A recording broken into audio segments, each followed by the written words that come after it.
everyone, welcome to my YouTube channel and to the project I'm going to do for the Crafters Workshop for August 2016. I decided I was going to use the brand new release of the stencils that we've received on the design team, and they are so exciting and so amazing, and I really wanted to use use them in a different kind of a way than just my normal layout.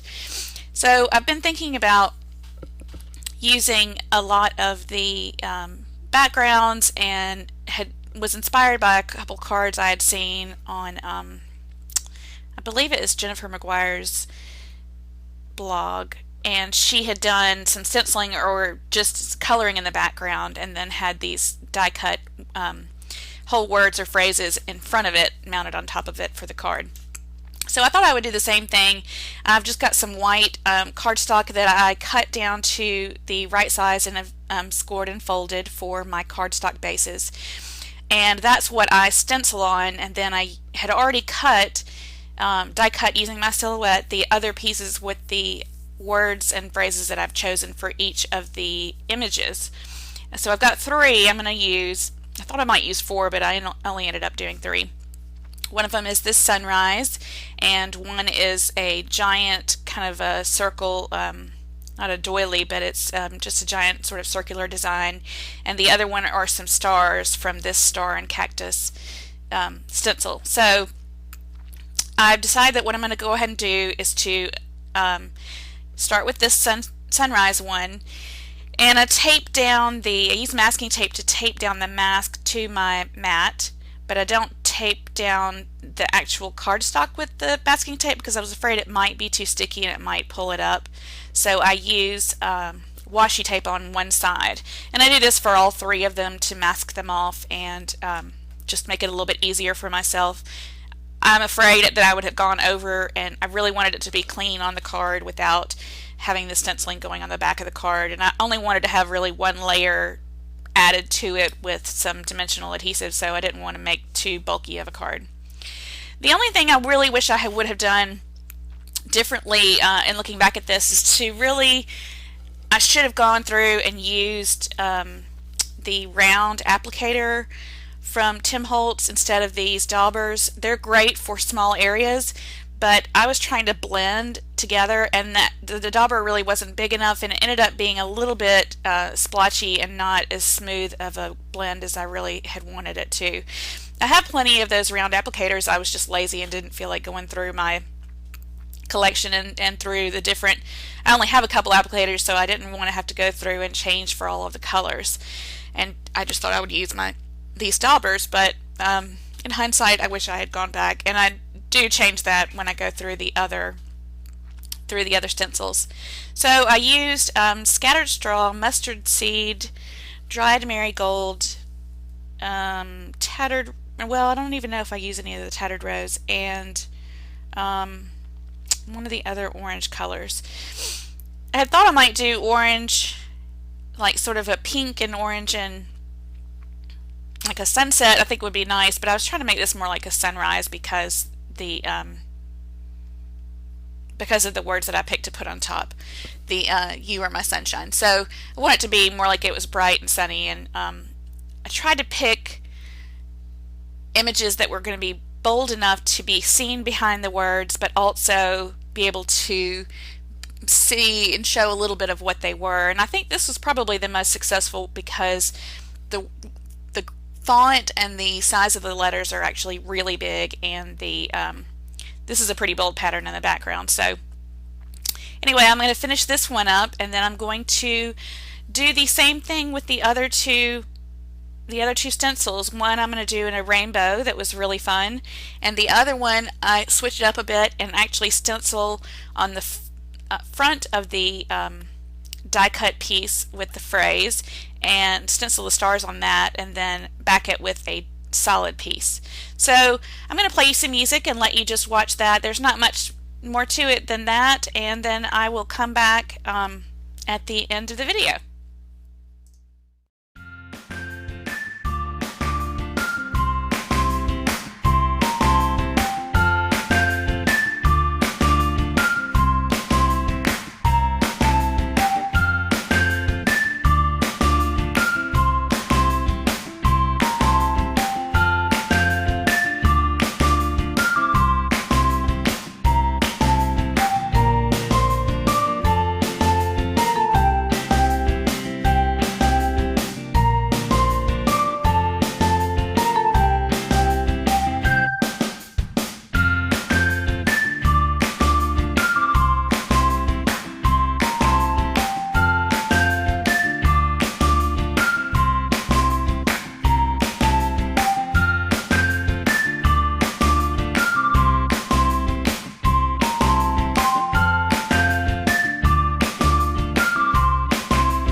Alrighty, I'm back here at the end, and as you can see I finished all of the cards, and now I'm just trimming up the die cut pieces that are the plain white cardstock, and then the one that I stenciled stars on. Actually, I don't think I trimmed that one down, but I trimmed them down enough to make them even on all sides, but also to use to be able to see the background around it as a border too. I used this Tattered Angels mist that's just a glimmer mist, it's a plain one, and I thought I would do it on the black cardstock for the stars and then on the two stenciled pieces, but it really splattered and it showed up almost a little opaque on the black, so I don't end up using that piece. I think I cut a new black piece. So I just mounted some three-dimensional stickers on all of the white die cut pieces, and then I go ahead and mount it to the top of the stenciled card.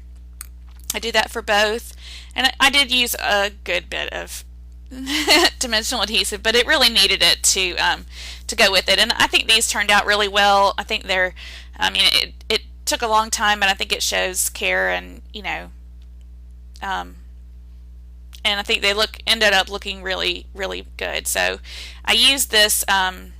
It's a piece that we actually got from Basil to use for our Crafters Workshop projects and things. It's like a metallic teal, and I mount a smaller piece of that to the black cardstock that I used for a card base, and then I put the Wish Upon a Star on top of that, and I stenciled 3 colors on that one with that star cactus stencil, and I like the way that came out, and I put some Wink of Stella on the stars too, and so that gives it a little bit of sparkle too that you can see in one of the shots. So all in all, I'm really happy with the way it came out. I think I'll remember to use my round applicators next time, but you can see the close-ups and then all of the final cards at the end. Thanks so much for stopping by, and check out thecraftersworkshop.com/blog. Bye.